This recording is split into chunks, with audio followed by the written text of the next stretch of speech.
Okay, folks, now I'm back with you. Now, it's quite ironic that I had that interruption earlier because it's been about an hour and a half gap since I spoke to you last. For you, it'd be like 1 second, but the way this is going to be edited. And the irony is, I had a cold approach banter, you could call it. And now that's the next subject I'm going to talk about, banter. But for the minute, I'm going to tell you what happened. I went through the drive-through McDonald's and there was a lady in front of me in a convertible Mini, and she had the most amazing eyes. And I think she was having a bit of a delay with her order. So she came out of her car, came to the window that I was at, where I was about to pick up my pick up my food. And I said to her, "Excuse me, I hope you're not offended." And she looked at me and said, "But you've got the most amazing eyes." And she said, "Oh, thank you." And I picked up my gear. She went back to her vehicle. As I was driving past, I stuck my head out the window and I said, us as a man, you have to be careful of the Me Too Me Too movement. And she said, "Oh, don't be silly. Yeah, it's a nice compliment." And I drove off. Now, this is a prime example of a harmless, cold approach. And this is the kind of way you can practice and build up your confidence.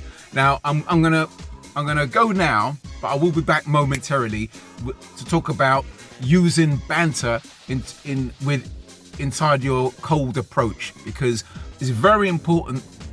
So I've talked about the when, but now I'm going to talk about the way you do things, and the way you do it is very important. So I shall see you back in a blink of an eye.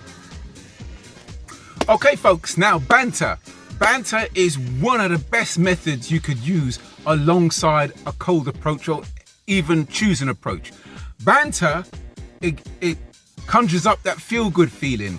It makes the other person laugh and it creates a really good vibe. So if you are going to adopt a cold approach, the best guidance I could give if you add banter with it, because then if there is a rejection, most of the time it's not going to be a bad one.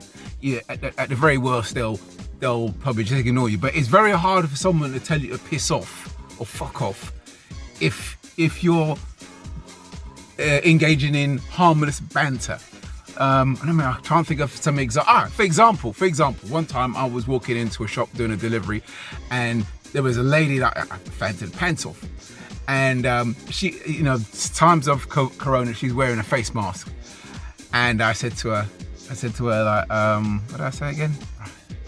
I said to her, please don't report me to the Me Too movement, but even under the mask, I could see you look beautiful even with a mask on. And she smiled and laughed, and I said to her, please do not report me to Me Too or my employees. I need little pennies that I earn. I was making a joke of it, and again, to some of you it may sound corny, but banter does work. Another time I was with a group of lads and we had to like build a wall, and we were beside we were on the street side, and a woman was walking by, and I turned to her and I said to her, "If any of these guys try to chat you up or make a move, please ignore them, because they're rogues. I'm nothing like them. I'm way above these guys. I wouldn't just talk to a woman randomly like these guys would,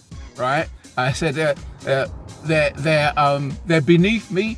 I'm not as common as they are." And she just started laughing, and it was just harmless banter. So I'm not telling you obviously to say everything I say word for word, but you kind of get the idea. If you add banter to it, it takes away the pressure, and you can get success out of it. Anyway, I've got to move on, so I'm going to come back to you in a split second, and then I'm going to talk about choosing signals. Okay, all right, folks. So I'll see you back in a bit.